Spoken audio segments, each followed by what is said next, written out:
그 옛날부터 그랬는지 모르는데 요즘에 그 소방서 그 직원들 한국에 미국은 아니겠지만 고통을 당하는 경우가 많대요. 여기 이제 제가 앞에 나와 있는 한 기사의 내용인데요. 부서진 문 물어내라고 손해배상 소송을 해서 개인적으로 돈을 모아서 갚아주는 그런 소방관들이 있다고 그래요. 그게 자주 일어난다고 그러는데 원래 국가가 다 배상하게 돼 있대요. 미국은 배상 안 하죠. 그 집 불 낸 사람이 다 커버하기 때문에 아무것도 보상 안 해주는데 보험에서 했을 줄 모르죠. 근데 한국은 국가가 해주게 돼 있다 그래요. 근데 좀 그 말 좀 이해가 안 되는데 어쨌거나 이제 그런데 왜 개인 사비를 터냐면 소송을 건다는 거예요. 민사 소송. 그러면은 그거 뭐 왔다 갔다 법정에 왔다 갔다 그러면 그리고 막 줄 가고 그럴 수 있잖아요. 그런 게 싫어서 그냥 털어버린다고 그래요. 저렇게. 그래서 참 안타까운 일들인데 저거를 저희가 현대판 그 속담에 보면은 물에 빠져 죽어가는 사람 구해줬더니 보따리 달라 한다. 그 내용하고 같은 거죠. 실컷 불나서 불 꺼줬더니 뭐 창문이 깨지는 게 문제입니까? 문이 부서지는 게 문제입니까? 불을 끄는 게 문제지. 근데 그렇지 않고 달라고 그러는 거예요. 참 어처구니 없고 안타까운 일인데요. 참 그래서 고생하는 소방관들은 고생을 더블로 하고 있다 이렇게 생각이 들어요. 저희가 하나님하고 관계에서도 저렇게 심한 관계일 수도 있지만 아닐 수도 있는데 하나님하고 관계 안에서 저희가 가끔씩 놓치게 되는 부분일 수 있는 거. 어쩌면 우리가 하나님을 향해서 하나님 살려주세요 라고 달려들었다가 하나님이 살려주었을 때 우리의 그 삶이 어떠한가 저희가 가끔씩 돌아봐야 되는데 오늘 말씀이 이제 그 부분을 저희들에게 일러주고 있어서 참 감사합니다.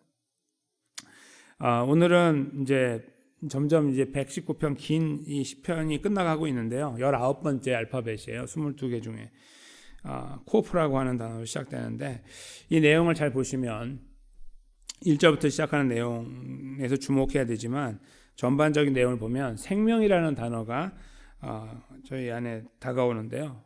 잠깐 그 내용을 살펴보도록 하겠습니다. 오늘 이 시편 기자가 하고자 하는 말은 만약에 우리에게 생명이 있다면 그것은 기도의 이유이다. 그것입니다. 오늘 제목처럼 생명이 있다면 기도의 이유이고 하나님 백성답게 사는 것이다. 그게 이제 요점이 되겠습니다.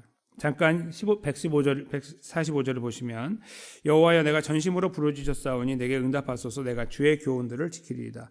그러니까 하나님께 기도할 때 전심으로 하고 하나님 응답해 달라고 하고 그런 다음에 자기가 하나님께 드리는 카드가 있어요. 내가 주의 교훈들을 지키겠습니다. 하나님 말씀 열심히 지키겠습니다라고 분명히 기도하는 거죠. 146절에 내가 주께 부르짖었사오니 나를 구원하소서 생명을 달라는 거죠. 내 생명을 지켜달라는 말이에요. 정확한 표현은. 그러면 내가 주의 준 것들을 지키겠습니다. 같은 말이죠. 내가 울부짖고 생명을 달라고 지켜달라고 했더니 하나님 해주시면 내가 하나님의 말씀을 잘 지키겠습니다. 이렇게 약속을 하는 거예요. 그리고요. 그 다음 두 절도 보시면 147절인데 날이 밝기 전에 부르짖으며 저희죠. 딱 저희예요. 그렇죠? 새벽 예배 바로 밝기 전에 부르짖으며 주의 말씀을 바랬습니다. 그걸 의지하고 따라간다 그런 말이겠죠. 그 다음 절 보십시오. 같은 말이에요. 주의 말씀을 조용히 읊조리려고 내가 새벽녘에 눈을 떴습니다. 147하고 148은 딱 저희에게 해당되는 말씀이에요. 새벽에 나왔습니다. 그리고 하나님 말씀을 읊조립니다. 이것은 묵상한다는 뜻인데요. 원래 정확한 말이 이렇게 돼 있어요. 하나님이 나에게 이 새벽에 눈을 뜨게 하시면 나는 하나님 말씀을 묵상하겠습니다. 그런 말이에요. 원래는. 그리고 아까 저 앞에 146절에서도 하나님이 나에게 생명을 주시면 내가 하나님 말씀을 지키겠습니다. 지키려고 합니다. 그런 것으로 연결되어 있어요. 온통 하나님 해주세요. 도와주세요. 내가 하나님 말씀을 지키겠습니다. 묵상하겠습니다. 이것으로 구성이 되어 있습니다. 그리고요. 그 다음에 또 생명이라는 단어가 나와요. 다른 표현으로 149절이죠. 주의 인자하심을 따라 내 소리를 들으소서 여호와여 주의 규례들을 따라 나를 살리소서. 나를 좀 살려달라 이거예요. 하나님 나를 살려주십시오. 이제 그런데 자기 반대편에 있는 사람이 있어요. 이제 그 다음 절 악을 따르는 자들이죠. 어쩌면 자기일 수도 있어요. 근데 일단은 자기는 벗어나 있어요. 그래서 이제 본인은 아니라고 생각하면서 이야기하기를 악을 따르는 자들이 가까이 왔는데 자기에게 그들은 주의 법에서 멉니다. 정반대에 있는 거죠. 나는 기회만 되면 하나님 말씀을 묵상하거나 지키려고 하는데 저 반대쪽에 있는 나를 힘들게 하는 사람은 반대의 삶을 살고 있습니다라고 이야기를 하면서 자기와 선을 이렇게 긋는 모양이에요.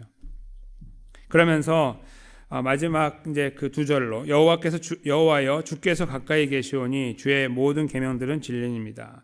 하나님께서 자기와 함께하고 계심을 느끼고 있다는 거고, 그리고 본인의 경험상 152절인데 내가 전부터 주의 증거들을 알고 있었으므로 주께서 영원히 세우신 것인 줄 알았습니다. 이건 약간 정확한 표현은 아니에요, 번역이. 그렇지만 내가 오랫동안 하나님을 알아왔습니다, 그런 말입니다. 하나님 말씀은 진리라는 것을 알고 내가 경험한 바에 따르면 그렇습니다. 그래서 내가 이 상황 속에서 하나님께 부르짖습니다, 이런 말입니다. 여기에서 딱 한 번 나오는 악인에 대한 케이스는 하나님 말씀을 멀리하는 사람으로 묘사가 되고 있고, 본인은 하나님께서 기회를 주시고 생명을 주신다면 하나님의 말씀으로 나아가겠다, 붙잡고 살아가겠다라는 표현으로 자기를 증거하고 드러내고 있습니다. 어떤 말일까요? 나에게 하나님이 생명을 주신다면, 생명을 보존해 주신다면 나는 그 생명의 주인이신 하나님을 향해서 하나님 말씀에 귀를 기울이고 순종하고 따라가겠습니다, 그런 말이겠습니다.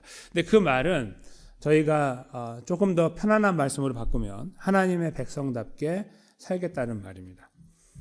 즉 하나님께서 나의 생명의 연장자가 되어주시면 내가 계속 이 하루의 삶을 이어나갈 수 있도록, 때로는 위기를 만나서 극복할 수 있도록, 오늘 이 150절처럼 악을 만나서 누군가 나를 힘들게 하는 상황을 만나서 내가 그 자리에서 부르짖었을 때 하나님이 나를 건져주신다면 나는 하나님 말씀을 지키는 하나님의 사람답게 사는 자리에 서기 원합니다라는 말이에요.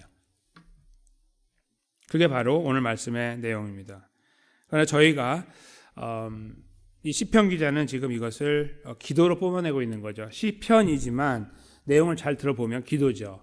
하나님 이렇게 해주세요, 이렇게 하겠습니다, 이렇게 해주시면 이렇게 하겠습니다, 이렇게 계속 기도를 하나님께 드리고 있는 겁니다.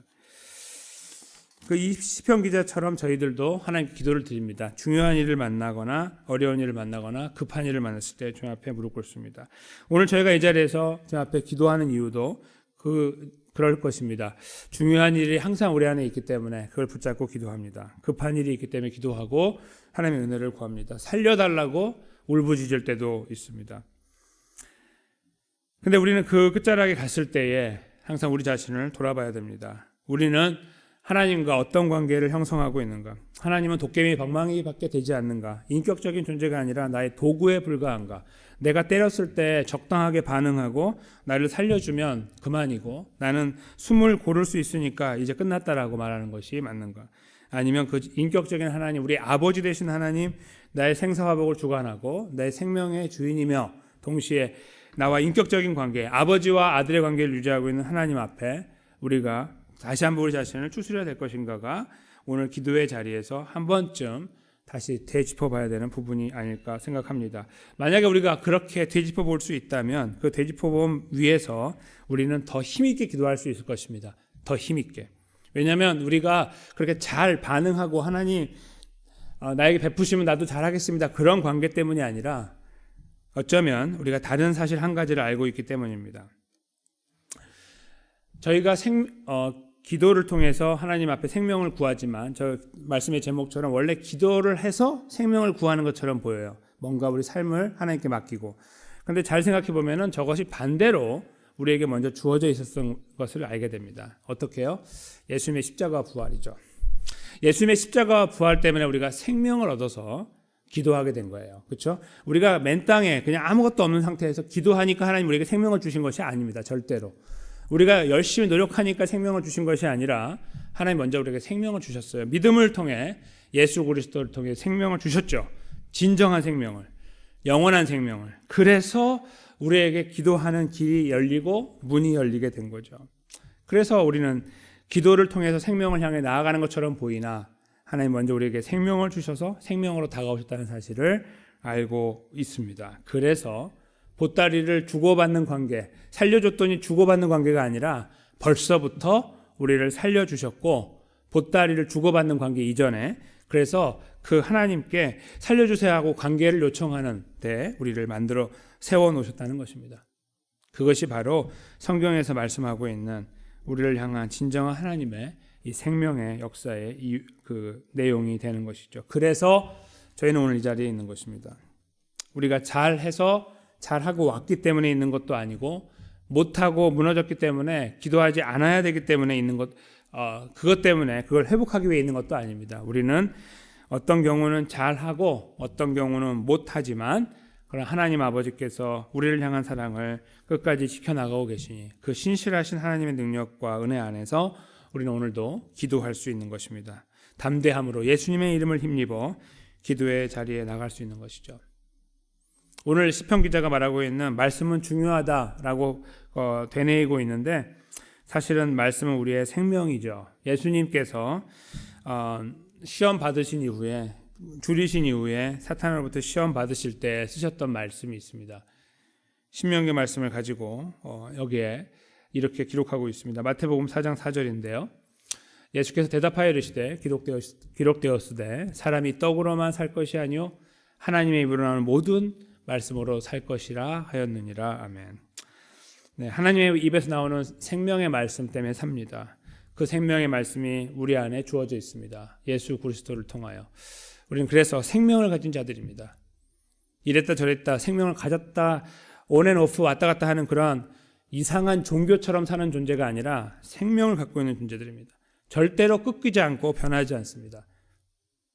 놀라운 생명을 가진 우리들, 그래서 우리는 기도합니다. 너무나 감사하기 때문에 하나님이 인정하고 싶어서 기도하고 우리 삶의 무게가 너무 무겁기 때문에 기도합니다. 우리 하나님 아버지는 우리가 잘하고 잘못하고를 떠나 예수 그리스도의 이름으로 기도할 때 우리 기도를 들으시고 우리를 하나님 백성의 길로 인도하십니다. 그래서 우리는 담대함으로 우리 아버지 앞에 나아갈 수 있습니다. 우리가 어떠한 모양을 갖고 있든지 우리가 돌아봐야 되고 돌이키고 회개해야 되는 것이 있다면 그것도 우리가 기도해야 될 내용이겠지만 우리 삶의 무게가 무거워서 주님 앞에 가지고 가야 될 일이 있다면 그것도 담대함으로 가지고 갈 수 있습니다.